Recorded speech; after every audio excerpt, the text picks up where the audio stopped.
Hey guys, my name's Ben Howard and we're out here at North Greenville University. Take a look at what might be the most hated disc in all of disc golf, the Innova Groove. If you've never heard of the Groove, it's a 13 speed. The main thing it's known for is having this weird groove track underneath the rim. Aside from the groove track, there's also a few other reasons this disc is pretty widely hated. Obviously, it's a 13 speed, so not many people can throw it. And from what I understand, it's very inconsistent, even for Innova standards. Like, you can have two of the exact same ones that'll feel the exact same. One will be flippy, one will be overstable. The third reason I've also heard about is they have really bad flashing on a lot of these, and this one also has it too. I don't know if you really see it on camera. You can kind of see it right there. Just, this is my first time actually like holding a groove or really ever doing anything with a groove. And for my first impressions, I really don't mind it that much. Like I said, the flashing's not great, but like in the hand, it feels like a neutral to slightly overstable distance driver. So I don't know. I'm going to be curious to see how I feel about this disc after the round. We'll say just to put some stakes on this round. If I'm not able to get under par with this disc, I'll be giving away at the end. So if you want to get into that giveaway, stay tuned. But yeah, let's go and get into it and see what's so bad about this disc. All right, guys, so for hole one, we've got a par 3, 237 feet straight ahead through this group of trees. That's not going to be the gap we're going to be taking because this isn't exactly straight. And we've also got this OB pavement off to the left. So for this hole, I'm going to be going out to the right between these two trees right here. Just try and give it a good amount of hyzer, good amount of height, and see if we can give ourselves maybe like a circle's edge putt.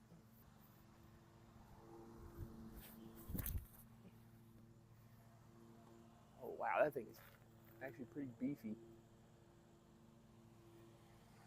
Okay, we got up there. That thing is not have -2 turn at all. That thing almost feels as overstable as a destroyer.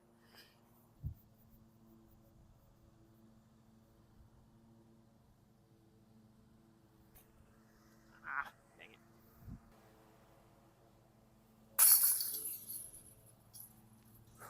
All right, guys, so for hole two, we got a par 3, 280 feet. Basket's up here on top of this hill. For this one, I think I'm going to try a forehand. This is where I'm really worried that flashing is going to hurt. Because the backhand, it kind of just slides across the tip of your fingers, but with forehand, it's going to slide across pretty much the entire length of my pointer finger. So I'll be curious to see if this actually hurts, or if this just feels like a regular disc. I am going to have to give it some anhyzer out of the hand because this thing is way more overstable than the flight numbers would suggest.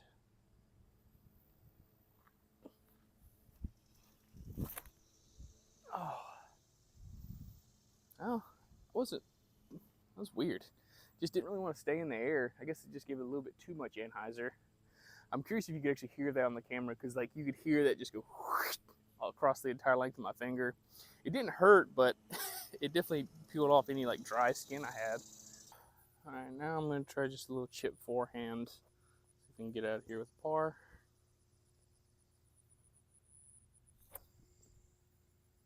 Just stick. Don't roll, don't roll, don't roll. Yes, there we go.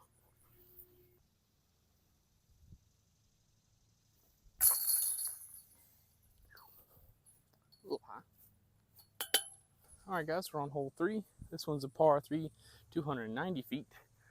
The basket's on the other side of this hill, and the best thing you really do is take something overstable, throw it at this bush on the right, let it fade off of it towards the basket. And so that's what I'm going to try with this. I'm going to be curious to see how this flies, because I am going to have to hit this pretty hard to get it there. But I'm just going to throw it flat, straight at that bush, give it height, and see if it's going to act as overstable as it has been the last 2 holes.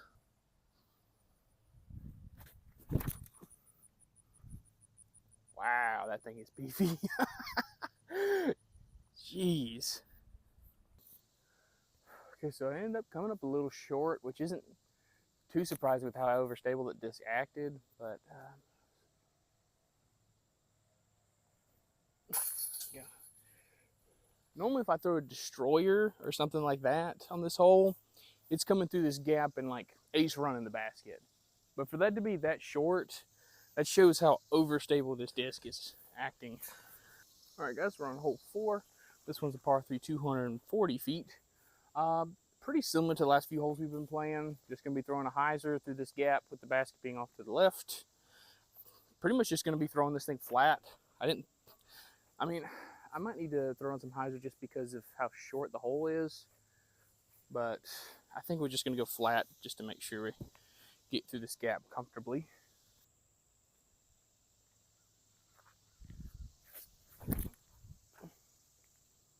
Get over it. Get over that. Okay. I think that stuff's like 40 feet to the right of the basket, so we'll probably have like a edge of circle putt. Okay, so we're a little bit closer than I was thinking. That stuff's closer to maybe like 30 feet from the basket. We still end up going up a little long, so I'm probably like 25 feet. Very makeable putt.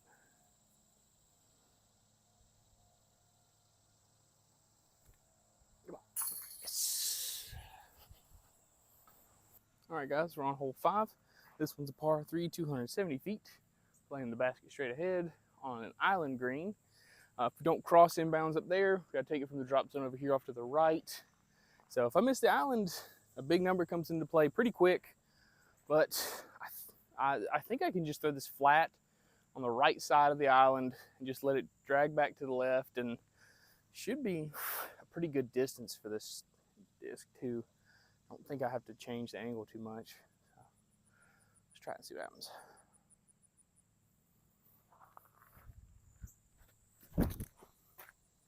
I think I threw it too wide. Come on, skip. Nope, that's out of bounds.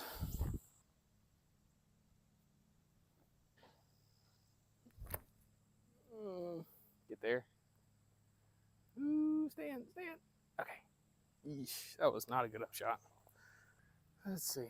So if I lay this up, we'll be taking a 5. So that gets rid of like the 2 strokes I just gained on the last 2 holes.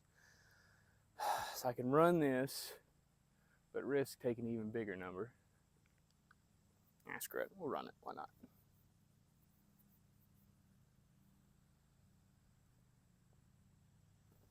Oh, I pulled it. Oh, no.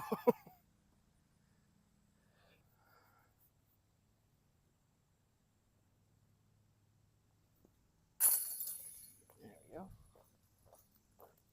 Ran the putt and didn't get punished for it. All right, guys, we're on hole 6. This one's a par 4, 528 feet. Only thing to worry about is we've got a Mando left of these buildings right here, and the basket's over here off to the right. There's actually a different pin placement. It's a lot shorter. Because typically it takes like 300 to 350 foot shots to get to the basket, but from here it's a lot simpler. So what I think I'm gonna do is I'm gonna go forehand and just try and throw this either flat or on a little bit of anhyzer and see if it flies similar to what we've been seeing on my backhand. Just want to make sure if I make a mistake, I want to go to the left to turn this over so I still have an angle to get around the building.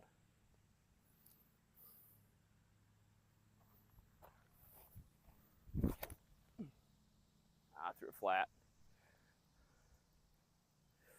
Yep, I didn't miss the Mando, but that's going to be tricky. Okay, so we're a little bit farther back from the buildings than I was thinking, so we have an angle to get around. I think I'm just gonna have to do like a forehand skip shot though. Be curious to see if this will actually skip, considering it doesn't have like the actual like plane other discs have on the bottom of the rim. Let's see.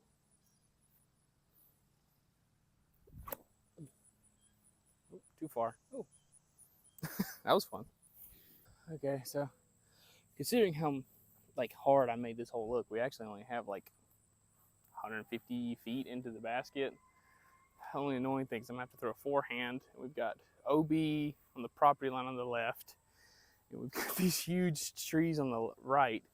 So gotta hit this gap just right, or else I can take a really big number for no reason.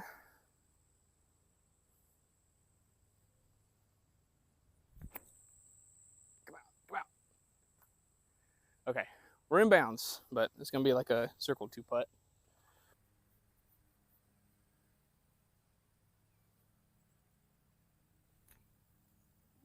Oh man, I used all the ceiling I could on that putt. It still was low.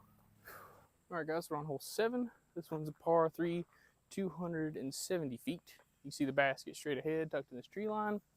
Really just got to throw something fast and try and just get through this coin slot, get up there to the basket.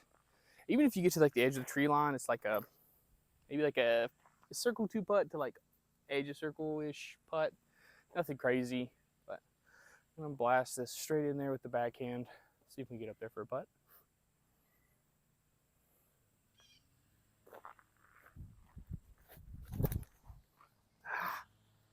Dang it, just need a little bit farther to the right.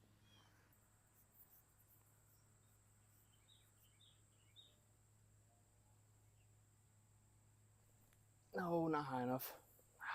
Man. All right, guys, we're on hole 8. This one's par 4, 450 feet. Basket's down this way, tucked off to the left into the woods, about 100 feet. So you just need to throw flat to hyzer shot out here to the right, let it fade into the basket, or not in the basket, but into the fairway. You can kind of see it's this dirt patch up here. I'm just gonna hit it hard and flat and see if I can get it over there.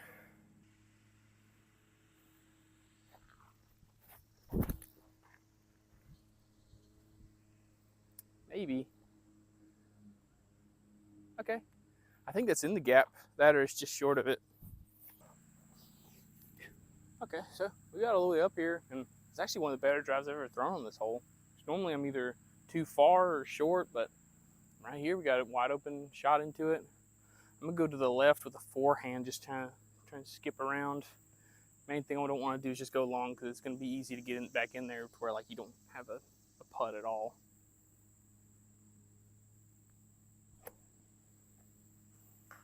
Oh, I don't know if that tree saved me or not, but it should be a tap in.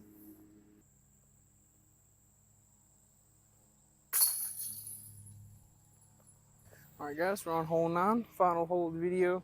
This one's a par 3, 387 feet. Plays a lot farther than that, probably closer to like 420. You see it's way uphill.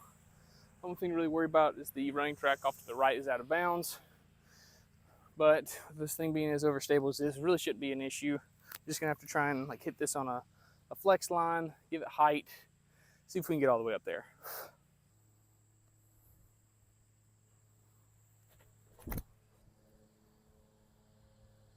I gave it the flex, but jeez, that thing is overstable. Golly, that's about as far as if I throw like a flat shot with a destroyer or something like that. All right, so I gotta make this. I want to keep the groove. It's just circle 2 putt-ish maybe. Oh, that's just sure, but let's see what we got.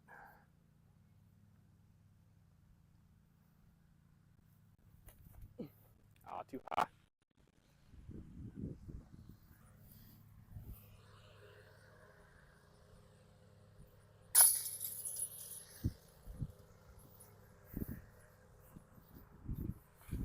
All right, guys, that finished up a round out here with the groove.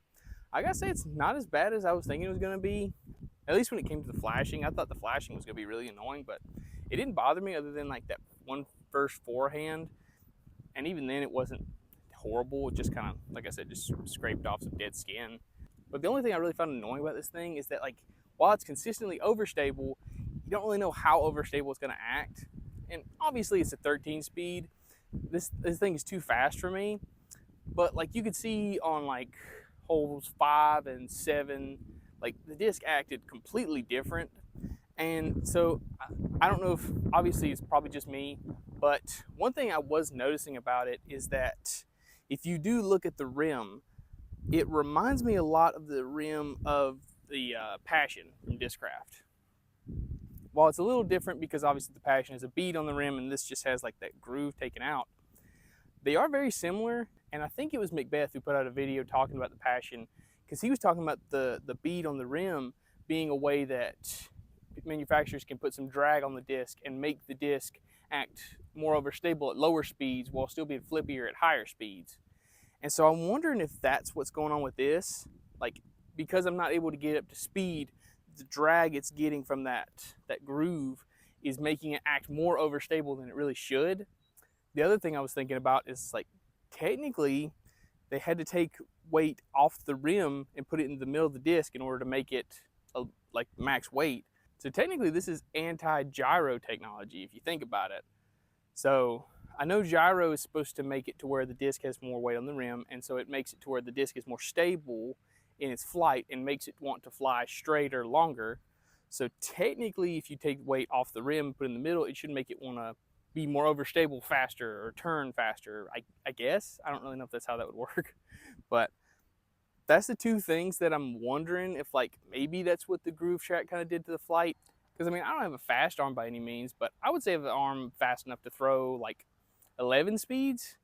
And so for this thing to be acting as overstable as it is with the flight numbers it has, and even for the feel it has, the feel does not feel like it would be as overstable as it's been acting. So that's the only two things I could think of that would maybe make it act that way, but I don't know. But ultimately, I would say this disc is not as bad as I've heard from a lot of people. Just obvious, it's a 13 speed. It's not going to be what a lot of people want. Not something anybody really needs, other than like some pros maybe, and even then, it's probably too flippy for them. So it's just a disc nobody really needs, and then it had like some other problems that kind of mixed in with it. But since I wasn't able to beat under par, if you want to win this disc, I need you to go down, like, subscribe, and tell me what is the disc that you hate the most. And I'll pick somebody out in a week and send this out to them. If you have any other ideas for discs I should check out, stuff like that, let me know down in the comments. But thank y'all so much for watching. Y'all have a good one. Bye.